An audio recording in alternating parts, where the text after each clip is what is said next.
Bueno, María, lo primero, muchísimas gracias por aceptar esta entrevista con el Cofre.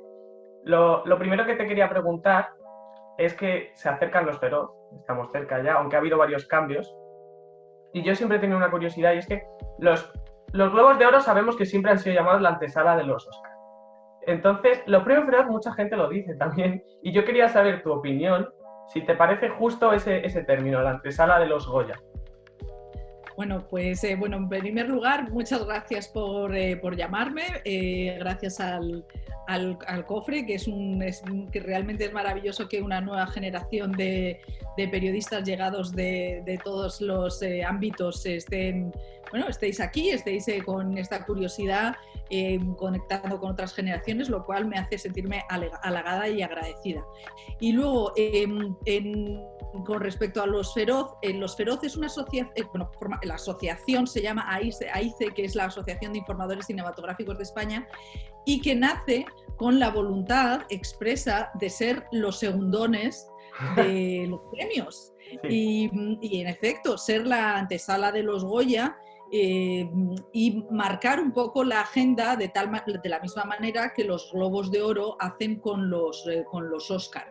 Nosotros este año teníamos la fecha de los Feroz para el día 8 de febrero, pero la ciudad donde se van a realizar, Alcobendas, que está fuera de Madrid, está confinada, y el ayuntamiento, lo vamos a hacer en un teatro, dijo que no podía hacerse, y entonces se ha pospuesto al 2 de marzo. Los Goya son el 6, lo cual no es que lo sea en la antesala, es que son la prealfombra. Queda un poco, estamos un poco estrechos, porque lo lógico es que los premios respiren entre unos y otros para tener la atención del público, que de lo que se trata es de subrayar y hacer una reflexión y un homenaje a las películas, a las series más notables del año, y en nuestra intención intentamos también buscar películas y series que no sean las que coincidan con el gusto de los académicos, porque nosotros somos periodistas de cine y series y críticos y críticas, y en los Goya votan académicos, o sea que son miradas diferentes de diferentes industrias. Y sí, somos antesalas, segundones, y ahí está el encanto.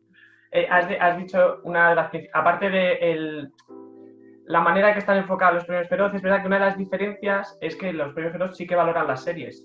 No es que valoren, sino que sí que premian a las series en la gala. Entonces, también te quería preguntar, con estos cambios de generaciones que estamos viviendo, las series han cogido mucho protagonismo, que a todos nos encantan los debates. Entonces, ¿tú verías como positivo que los Goya aceptaran en algún momento las series como para también premiarlas? Bueno, de hecho, estos días, el día 2 de febrero, el martes, se produjo una rueda de prensa con Banderas, María Casado, que son los que van a ser directores y presentadores de la gala, y con Mariano Barroso, que es el presidente de la Academia de Cine. Mariano Barroso, que lleva como 10 años sin dirigir una película, porque no para de hacer series, Netflix para Movistar, La Línea Invisible. La Línea Invisible hizo, sí. Sí, Criminal. Y entonces pues yo les pregunté precisamente esto. Entonces decían que ellos estaban en una situación muy compleja, porque la pandemia ha dado una patada para adelante a la transformación, ha hecho muchísimo daño a los cines, y decía Banderas que en efecto esto está aquí para quedarse. Hay películas extraordinarias que también este año en los Goya van a entrar por primera vez y solo se han estrenado en plataformas como por ejemplo Hogar, en la que Javier Gutiérrez es candidato a mejor actor. No matarás, también la de Mario Casas, que es su primera candidatura a los Goya, que es una película de tensión extraordinaria. Yo estuve tenso en el cine viendo No matarás. Claro, entonces, pero quiero decir que aquí es una película que también está en Netflix. Estamos en un momento de cambio, y la Academia de Cine tiene la responsabilidad de mantener la industria. Y la industria del cine también es la exhibición. Entonces yo creo que estamos en un proceso de cambio que es muy, muy complicado porque miles de personas, miles de familias viven de esto. Entonces, para nosotros ha sido fácil porque también como veníamos de la herencia de los Globos de Oro, ellos han separado toda la vida. Un momento que voy a toser. No te preocupes. Pero sí, te entiendo. No es COVID. No es COVID. Sí, que ahora ya hay que aclararlo todo. Pero me he hecho la prueba. Y todo bien. O sea que pues, todo bien. La PCR, la del palito, bien, ¿no? Hijo, sí, con esto de la tele, Eres... que es un poco lo que pasa en el cine. La pandemia ha encarecido muchísimo porque todo. hay que hacer pruebas continuamente. Yo he de decir que quise ver un poco la experiencia, esto es más personal, pero quise ver la experiencia de un rodaje, entonces conseguí figurar en Élite, la serie de Netflix, entonces fui muchos días y también, claro, era un coste para ellos, los figurantes extra, porque nunca habían tenido que hacer una PCR a cada figurante, y yo cada vez que iba, PCR. Claro, o sea, de hecho Banderas decía en la rueda de prensa que él se había cogido el COVID en una cena al aire libre y no en el teatro. Ya. Porque no son los ambientes laborales con protocolos los más peligrosos. Más peligrosos. María, para acabar con lo de los feroz, es verdad que cuando yo veo los Oscar, cuando veo los premios no más importantes, suena mal decirlo, pero los más mediáticos, por así decirlo, es verdad que hay que ser sinceros, la gala suele ser aburrida. O sea, tú quieres saber los premios, pero la gala no suele ser una maravilla. Pero es verdad, y no es peloteo, que los feroz tienen otro tono. Es como los Globos de Oro cuando veo a Ricky Gervais. O sea, es otro tono. Entonces, para la gente que no ve tantas galas y solo conocen los Goya, ¿por qué les recomendarías que vean los feroz? Que de verdad son distintos. Bueno, la historia de los Goya y los Oscar es que son premios de la Academia. O sea, es toda la industria. Y ellos, lógicamente, tienen que premiar a la fotografía, a la decoración, al vestuario, a los efectos especiales.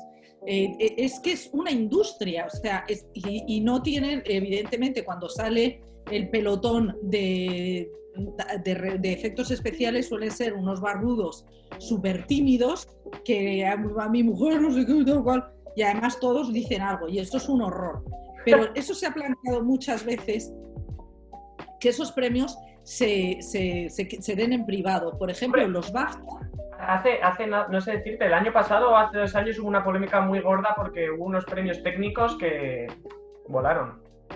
Claro, y eso, los BAFTA, por ejemplo, ellos van haciendo una emisión que van recortando la parte técnica y solamente emiten la que tiene más glamour.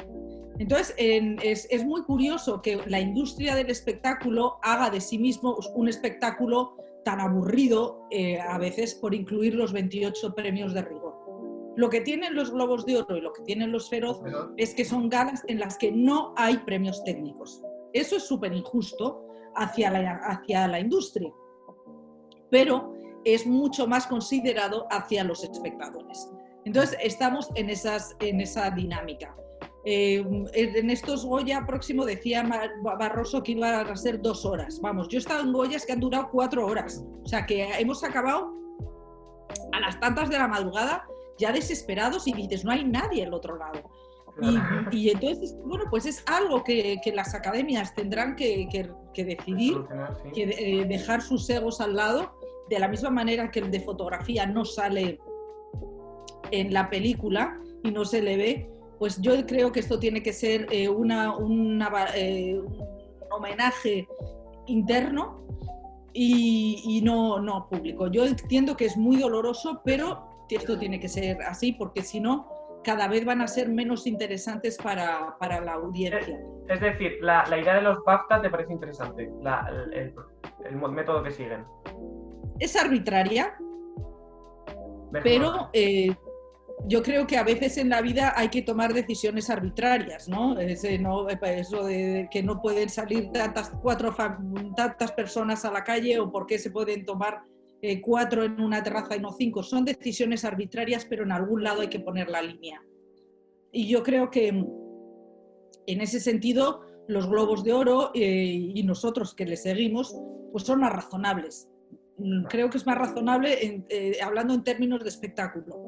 Para cerrar el tema ya de los Feroz, los Goya, las entregas de premios, como tú has dicho, no tienes pelos en la lengua, o opinas de verdad. Entonces, no pasa nada por decirlo, y hay mucha gente, muchos críticos que me sorprende a veces que no lo hagan.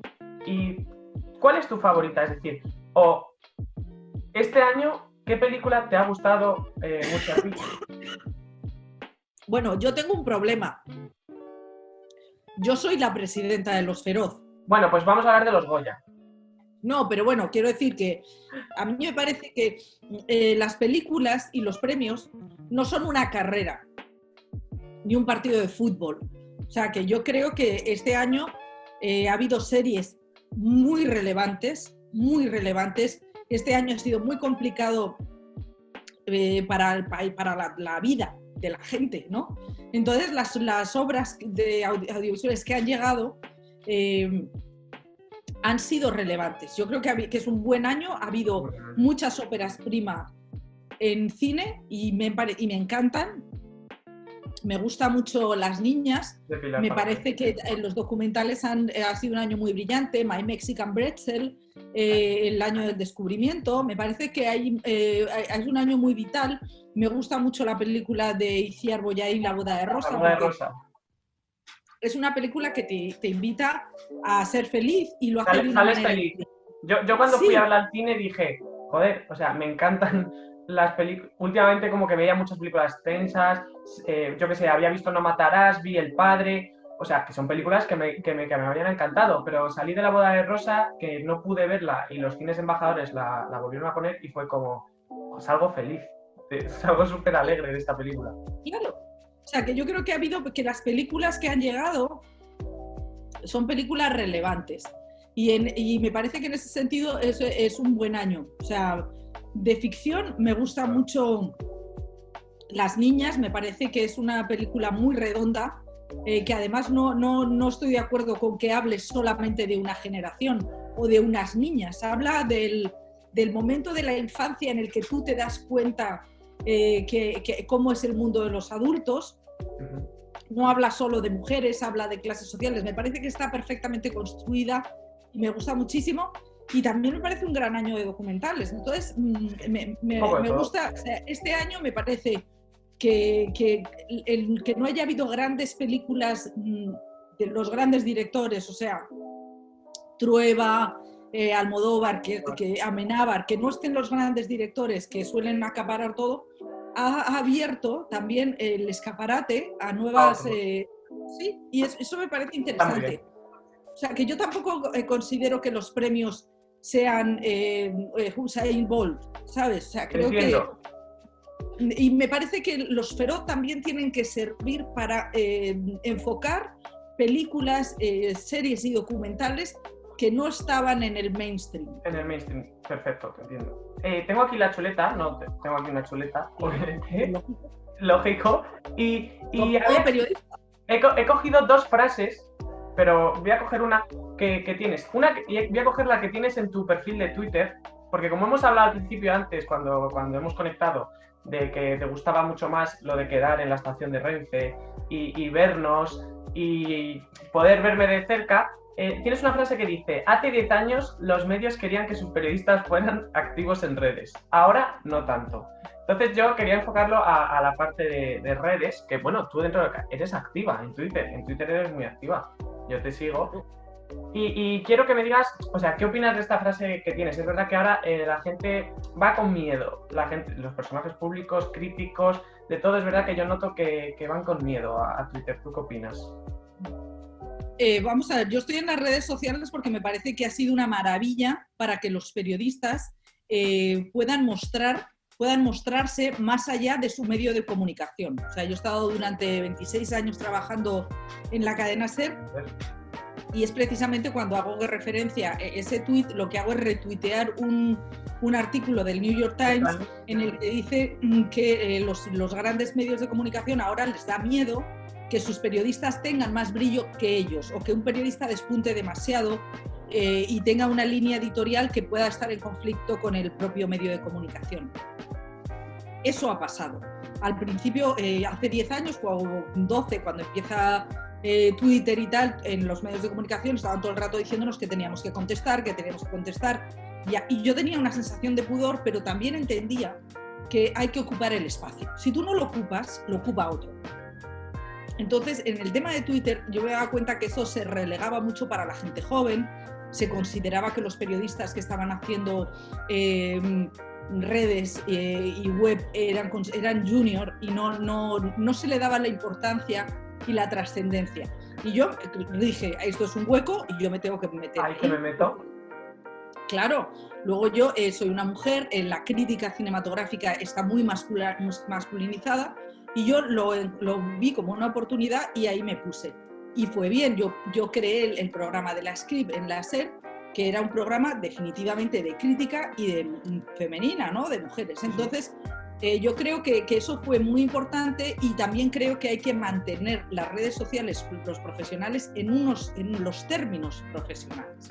Yo creo que aquí ha habido, la gente se ha desbandado, claro, entonces a mí no cuento nada de mi vida, ni si me voy de vacaciones o no. Entiendo que yo tengo un personaje, como lo tiene mi frutera o un arquitecto o un médico. O sea, tú eres un personaje público en tanto que tienes una máscara en tanto en cuanto te relacionas con los demás. Y yo intento tener claro eso. Y entonces yo utilizo las redes sociales con prudencia, sabiendo lo que puede pasar si uno se pasa de listo o uno se pasa de corporativo. Es lógico, o sea, que las redes tienes que ser tú de una manera honesta. Entonces a mí ahora me hace gracia que los medios de comunicación que antes estaban... A mí me decían que tenía que responder uno por uno a la gente. Yo decía, eso es una barbaridad. Yo no me puedo pasar horas... Digo, claro, una profesora no puede estar por las tardes respondiendo uno por uno a los alumnos, a los padres de los alumnos. No, o sea, hay unos canales. Y yo creo que ahora se está reconduciendo la situación y me parece muy interesante. O sea, que yo considero que las redes ha sido una tremenda oportunidad, que mucha gente se le ha ido a la cabeza. Pues lo siento por ellos. He de decir que gracias a las redes, yo, que formo parte de un medio muy chiquitito, he podido contactar contigo. O sea, yo contacté primero contigo gracias a Instagram, si no, que quizás hubiese encontrado un correo, sí, pero es verdad que fue mucho más rápido y mucho más accesible.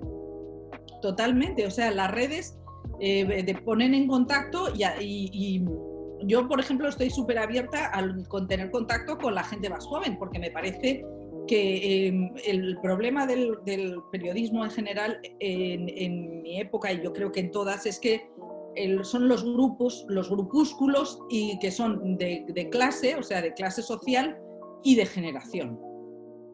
Y yo creo que eso hay que romperlo. Y entonces a mí siempre que me escribe un estudiante o tal, yo intento hablar con vosotros y vosotras, porque me parece que es muy enriquecedor romper estos círculos estancos que también proporcionan las redes sociales. Y es que somos muy endogámicos.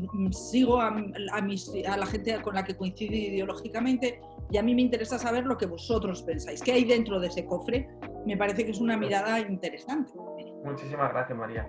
Pues lo has dicho antes, que has estado 26 años en la SER. Lo dejaste, si no me equivoco, hace 2 años ya, pues que con esto del COVID aproximadamente. Y yo sí que tenía curiosidad, o sea, tengo mucha curiosidad, porque al tú haber estado en la radio, tanto en radio como en televisión, con la Script que se ha llevado a Movistar, o sea, si me podrías decir por encima lo que más te gusta de cada una, porque son diferentes. Entonces, lo que más te apasiona de cada una. Bueno, la radio es un medio mucho más humilde, pero por eso eres más libre. Quiero decir, en la radio no son muy libres, por ejemplo, o están mucho más controlados los periodistas que hacen política o que hacen economía, porque hay muchas presiones, sobre todo en un medio tan grande y tan importante como la cadena SER. Pero la cultura, el cine, donde yo he estado trabajando en la SER durante tanto tiempo, pues me daban libertad total. O sea, no, bueno, si había al ser un medio generalista y muy político, si había una derivada política, te pedían. Pero vamos, por lo general yo tenía muchísima libertad y luego tienes más espacios. En la época del podcast te dan también más libertad de tiempos. Y en la radio tú haces más, eres tú más tú mismo, porque tú necesitas a un técnico de sonido, un buen realizador, y el equipo es más pequeño. Entonces es mucho más natural y además es un poco un medio en el que tienes más posibilidades de equivocarte sin que, lo digo en cultura, porque, y en programas, informativos es otra cosa, informativos es una cosa muy pautada, en media hora se pasa todo y el informativo lo oyen en la Moncloa, lo oyen en los partidos, lo oyen las grandes corporaciones y ojo, que es muy serio, en un informativo en efecto hay libertad, porque hay libertad de expresión en este país por encima de todo, pero que hay mucha más tensión. Pero en un programa de cine, pues también creo yo que no están muy preocupados, que no me parece bien, te diré que considero que las direcciones de los medios de comunicación son mucho más incultas ahora de lo que eran antes. O sea, los editores de ahora leen menos libros, ven menos películas, saben menos, tienen menos cultura mayúscula, ¿no? Creen más en el entretenimiento y en ese sentido yo era mucho más libre. La televisión tiene más impacto en la gente, te reconocen, pero es muy teatral, está todo muy comprimido y hay una cadena humana enorme. Entonces yo me siento un poco atada en la televisión, me siento menos libre, ¿no? Menos, es distinto. Pero es muy importante porque a mis 53 años, cuando fui a la tele por primera vez, pudiera dar un giro profesional. Eso no suele pasar. No. En este país, en otros países los periodistas, sobre todo las mujeres periodistas mayores, no pasa nada. Aquí en la televisión se apuesta por la juventud, sobre todo en las privadas, en la pública afortunadamente no. Pero entonces yo considero que esto ha sido una oportunidad maravillosa, el poder entrar en un nuevo medio, o sea, pasar del aire al agua a mi edad. Entonces me lo estoy pasando pipa, pero también tengo la tensión de que tú estás como en un teatro. Es que la radio estás abierto a todos. Entonces, y con más, todo está más encajonado.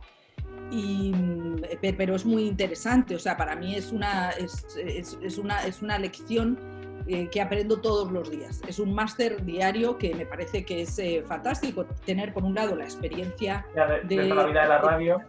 Claro. Entonces, bueno, de todas maneras son muy afines. He de decirte que mis padres están hartos de mí, entre comillas, siempre que pongo las script, cosas de cine. O sea, ahora estamos súper contentos de que te entrevistase por mí, porque obviamente siempre quieren lo mejor para mí, pero siempre que les pongo, joder, otra vez, Javier, otra vez.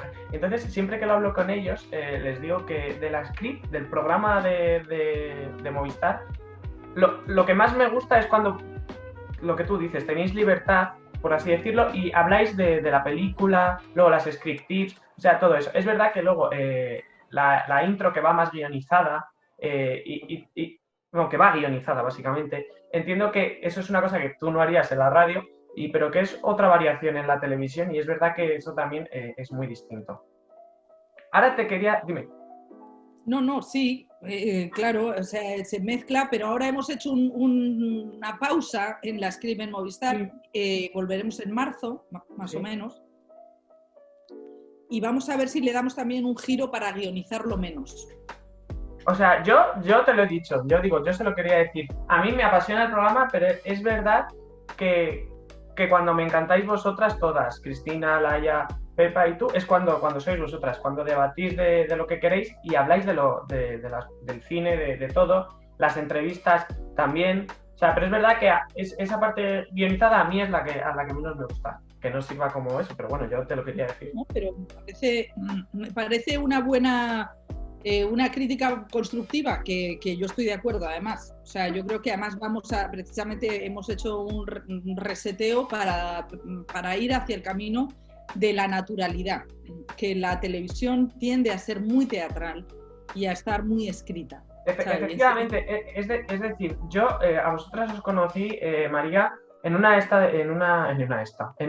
de los Oscars, porque ahí no tenéis nada guionizado y esa mesa para mí era una fantasía. O sea, era a una hora en la que poca gente lo ve, yo creo, entonces solo lo vemos los asiduos y yo cuando me levantaba por la mañana le decía a mis padres, es que mira lo que han dicho, es que, digo, total libertad. Entonces es verdad que esa parte de la script es la que a mí más me choca. No te lo voy a repetir, ya te lo he dicho. No, y yo te lo agradezco y es la que vamos a intentar desarrollar, ¿no? Que es un acto también de confianza por parte de la cadena, que, sí. Porque es hacer un trasvase y me parece, vamos, que yo estoy súper ilusionada, ¿no? Claro, y a ver cómo va, cómo funciona, también tú tienes que jugar con las cámaras, el equipo de la... O sea, es diferente cuando tú tienes un micrófono, el micrófono lo recoge todo, pero cuando estás haciendo estos programas que son falsos directos, el equipo de realización tiene que estar siguiendo las miradas. Si no está guionizado, pues tienen que estar en mayor tensión. Muy en alerta, tienen que estar en continua alerta.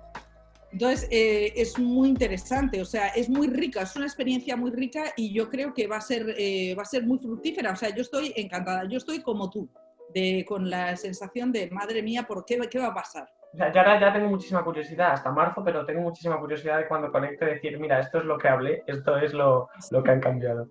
Ya veremos. Pues lo mismo me pasa a mí. Y ya, antes de acabar, antes de acabar, quería preguntarte más, soy generación Z, María, no lo puedo evitar, soy muy joven y te quería preguntar, porque estoy alerta a todo, cuando estoy triste, cuando estoy un poco de bajón, me pongo un capítulo de Paquita Salas, que me alegra la vida, que es el de... ¿has visto Paquita Salas? Sí. Es en el que Belén Cuesta tiene que ir a darle el vestido a Úrsula Corberó. ¿Qué salís vosotras?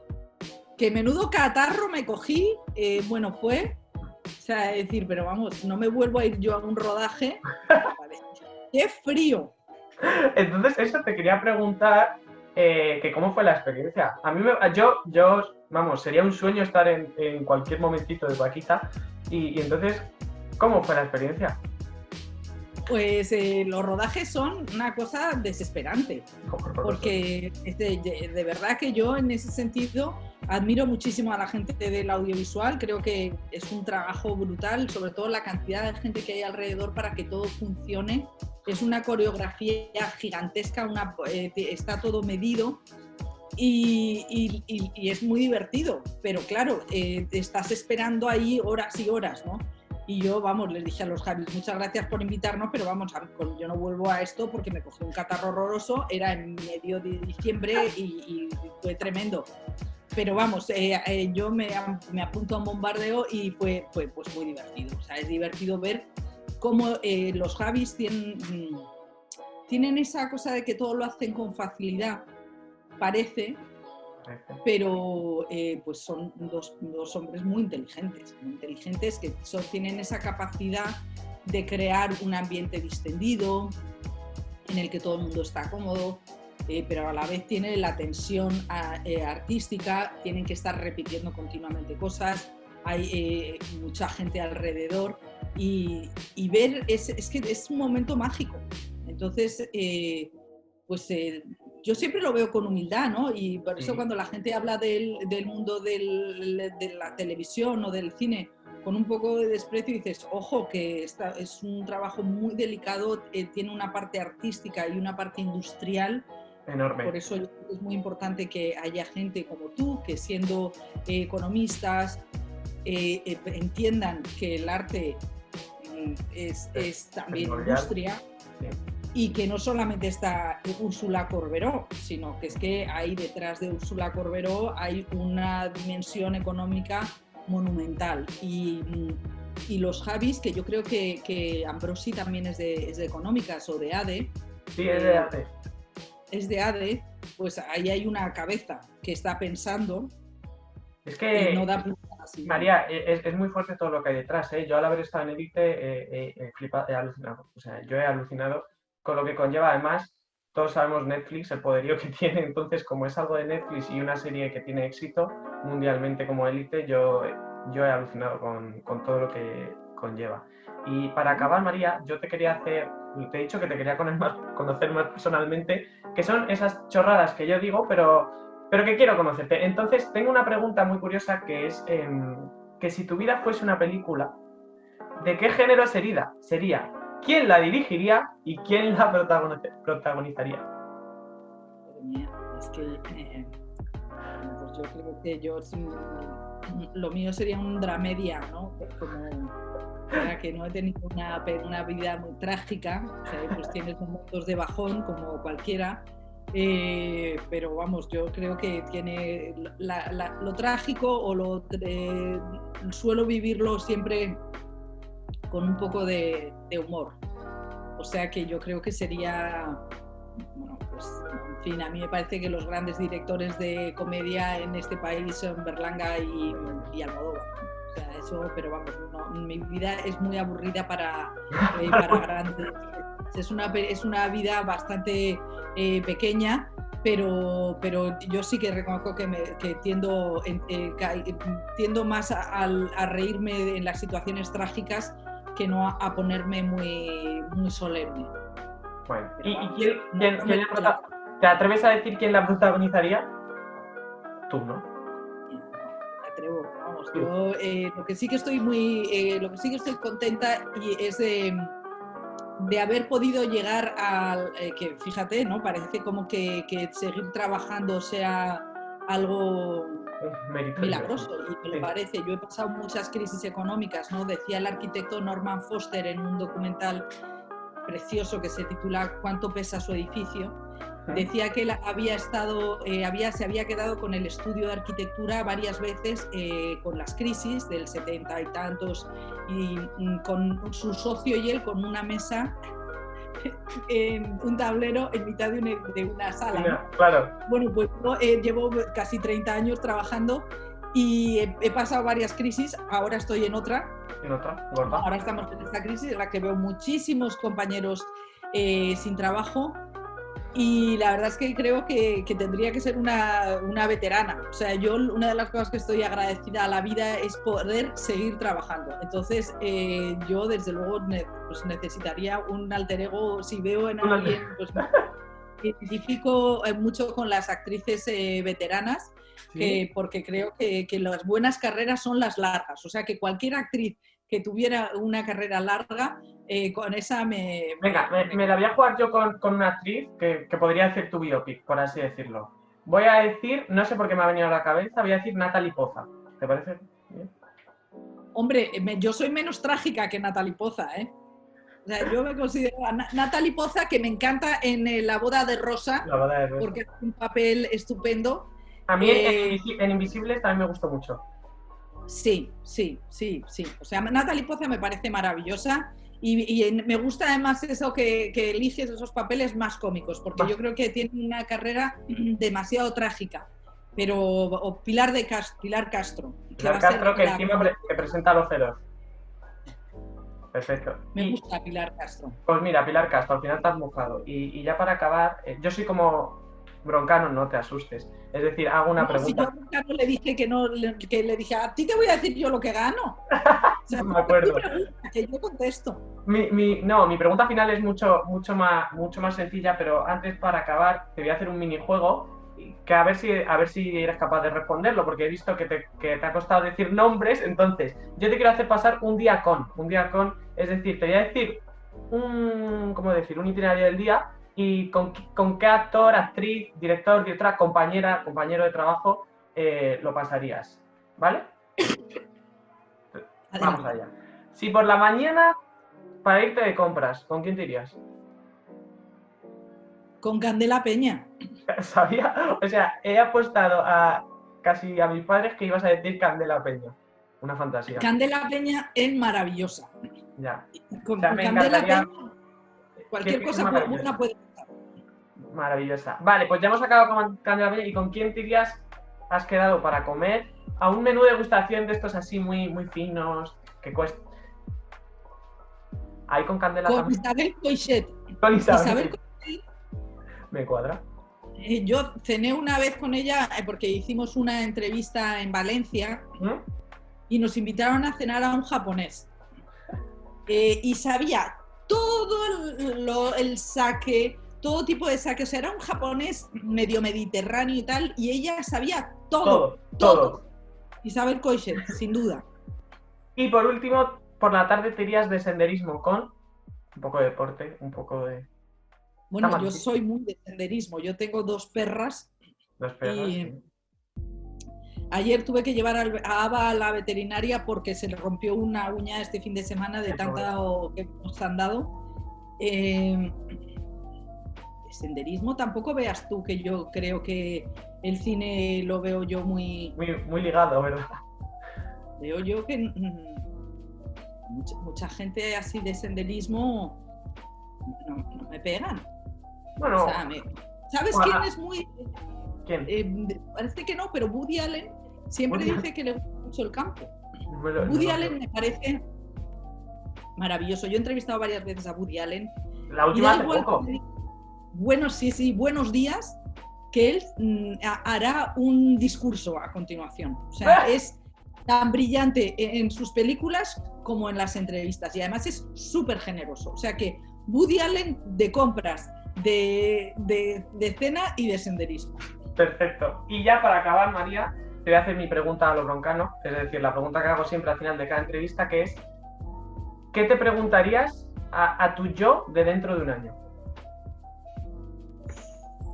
Madre mía, si es que ya quisiera yo saber dónde voy a estar dentro de un año. Le preguntaría, ¿estás tranquila, María? ¿Estás tranquila? Todo esto ha pasado, María. Claro, que lo que me falta ya a veces yo creo que es serenidad. Pues sería, ¿estás tranquila por fin, María?